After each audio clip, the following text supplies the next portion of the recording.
On Monday, Venezuela plunged into deeper chaos as Venezuelan soldiers stole weapons and called for a coup against President Maduro. Now, RT's Sara Montes is joining me with all the details. Sara, there's always been unrest in Venezuela. What makes now even much of a precarious time? Well, Scotty, protests turned violent after a small team of soldiers claiming to be members of Venezuela's armed forces attempted the uprising coup.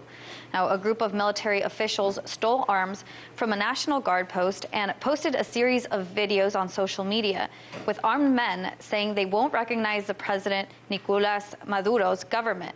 Venezuela said 27 guardsmen were arrested so far.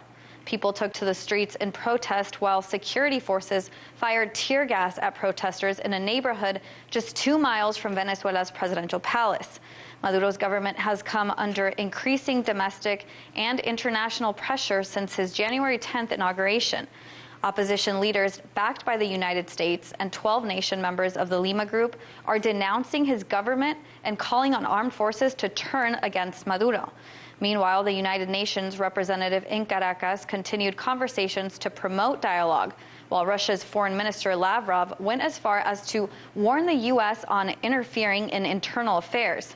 Relations between Venezuela and the U.S. have also sharply worsened. In August, Trump said he would consider invading Venezuela.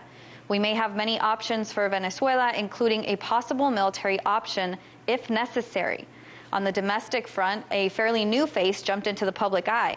Venezuelan opposition leader and National Assembly President Juan Guaido used a constitutional basis to claim Maduro's presidency as illegitimate, calling for early elections and volunteering to be the interim president himself. Trump's national security advisor, John Bolton, took to Twitter to say the U.S. supports the National Assembly as Venezuela's only legitimate democratic institution and its brave effort to restore democracy.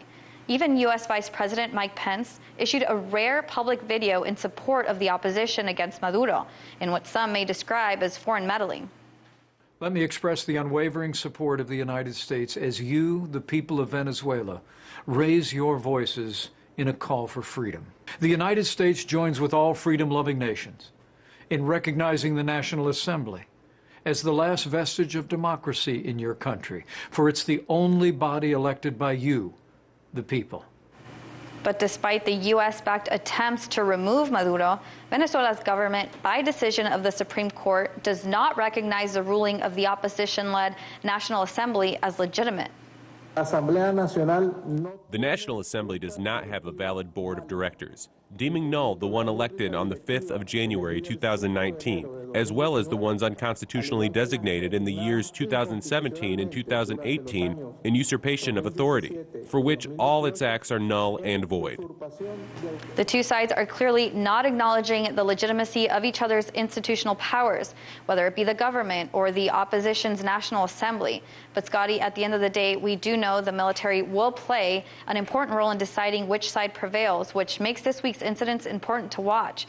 And it looks like the U.S. has already stated their opposition in Maduro must go. Well, the military is very important, but let's talk about what's happening on Main Street. Obviously, you're seeing people going to the streets and protesting. What is life like in Venezuela right now that they feel like they need to do this? Well, they feel the only solution to being heard is to go out and protest. I mean, they're saying that they don't have enough resources like medicine and food because they're so expensive.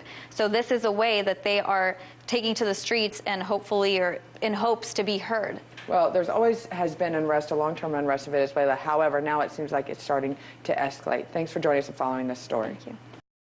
Hey YouTube, thanks for checking out our channel. We hope you enjoyed the video. We have tons of content for you just like this. For more of RT America's one-of-a-kind news and analysis, be sure to subscribe and never stop questioning more.